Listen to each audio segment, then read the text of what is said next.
Zineb El Razoui, bonsoir. Bonsoir. Vous êtes journaliste, votre combat contre l'islamisme radical est connu de tous. Vous avez posté une vidéo sur votre compte Twitter pour demander aux Français de parler à leurs élus afin de dénoncer l'avancée des islamistes. C'est le hashtag pas de vacances pour les frères musulmans. On va en reparler dans un instant, on verra cette vidéo que vous avez postée. Mais avant cela, j'aimerais vous interpeller sur cette scène qui s'est déroulée à Grenoble dimanche après-midi avec une dizaine de femmes, une poignée de femmes vêtues d'un burkini. On voit ici les images qui sont soutenues par une association qui s'appelle Alliance Citoyenne, qui sont venues donc en burkini dans cette piscine municipale où le règlement interdit le port de ce type de maillot de bain pour, disent-elles, faire un acte de désobéissance civile, une protestation contre les règlements des piscines qu'elles jugent discriminatoires.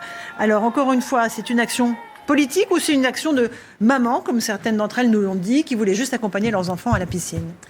Alors, c'était une action éminemment politique, mais j'ai quand même une toute petite remarque avant pour le personnel de CNews, des autres chaînes et de tous les Français. Moi, je préfère écrire burkini avec un Q plutôt qu'avec un K. Et les mots sont importants lorsqu'on lutte contre la mentalité de l'islamisme, parce que le burkini est beaucoup plus proche de la burqa que du bikini. Or, il importe pour justement les islamistes de normaliser ce maillot. Par exemple, les militantes islamistes de ce groupuscule, elles parlent du maillot de bain traditionnel, et puis le leur serait un maillot de bain moderne, quelque chose de pas traditionnel. Je voudrais simplement dire que d'abord à Grenoble, ce n'est pas la première tentative, c'est la deuxième tentative. Ce n'est pas la première ville où il y a cet entrisme. Il faut rappeler qu'à Rennes, la loi est passée. Dorénavant, le burkini est autorisé dans les piscines municipales, et il y a un mot d'ordre dans les milieux islamistes qui consiste à dire occupez les piscines, occupez les plages, soyez visibles. Je voudrais aussi... Donc ça veut dire que cet été, on aura sur les plages un certain nombre de burkinis avec un cul. Les provocations ne s'arrêteront pas là, évidemment. Donc là, on nous fait croire que c'est effectivement un petit collectif de mamans qui ne veulent rien d'autre que de nager avec leur enfant.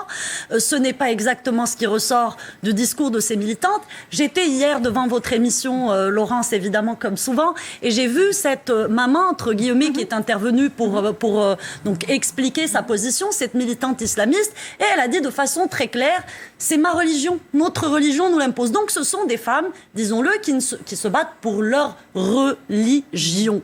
Nous sommes en démocratie, on peut vouloir imposer sa religion aux autres, on peut tenter du moins, mais nous n'avons pas à céder à ces provocations. Et puis dans le cas précis de ce qui a été fait, il y a eu une violation de la loi.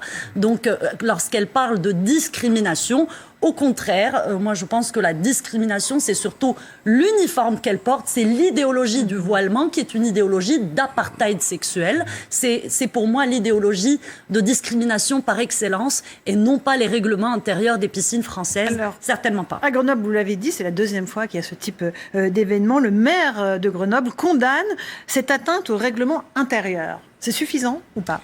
Ce n'est absolument pas suffisant, parce que lorsqu'on connaît les dessous de cette affaire, qui a été étayée, expliquée à maintes reprises sur les réseaux sociaux, dans les médias, on a d'abord affaire à une association grenobloise qui s'appelle Alliance Citoyenne, qui, je le rappelle, est à la base une association de défense de droits des locataires. Or, aujourd'hui, on a face à nous une association islamiste, qui en tout cas présente une revendication islamiste avec des militantes islamistes chevronnées qui se présentent comme des mamans. Nous sommes allés par exemple chercher ce que pense la porte-parole de cette association, Madame Taous Amouti, sur les réseaux sociaux. Eh bien, nous avons trouvé à boire et à manger. Nous avons trouvé par exemple que cette dame, alors que les frères Kouachi n'avaient pas encore été neutralisés, faisait de la dérision sur Charlie Hebdo. Elle a partagé très peu de temps après les attentats du contenu de monsieur Alain Soral sur l'hypercacher notamment, et nous connaissons les contenus antisémites de monsieur Soral.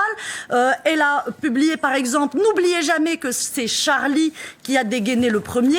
Madame Taous Amouti, là j'ai toutes les captures d'écran devant moi, est une défenseur de Hani Ramadan, le frère de Tariq Ramadan, d'imams radicaux.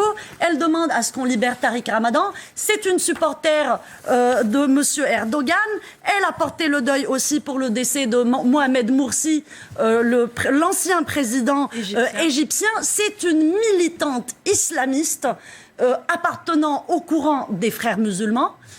qui est là aujourd'hui en train de nous dire « je veux juste me baigner avec mes enfants, nous sommes des mamans ». C'est comme pour l'histoire des adultes accompagnateurs lors des sorties scolaires. Les islamistes diront toujours « les mamans accompagnatrices » pour faire pleurer dans les chaumières. Il ne s'agit pas de mamans dans cette histoire, il s'agit de militantes islamistes qui veulent que nous changions nos lois pour pouvoir nous imposer leurs lois à elles, qui sont des lois coraniques d'un autre âge. David Doucan. Des militantes islamistes qui avancent masquées, la voilà démasquée, de manière éloquente.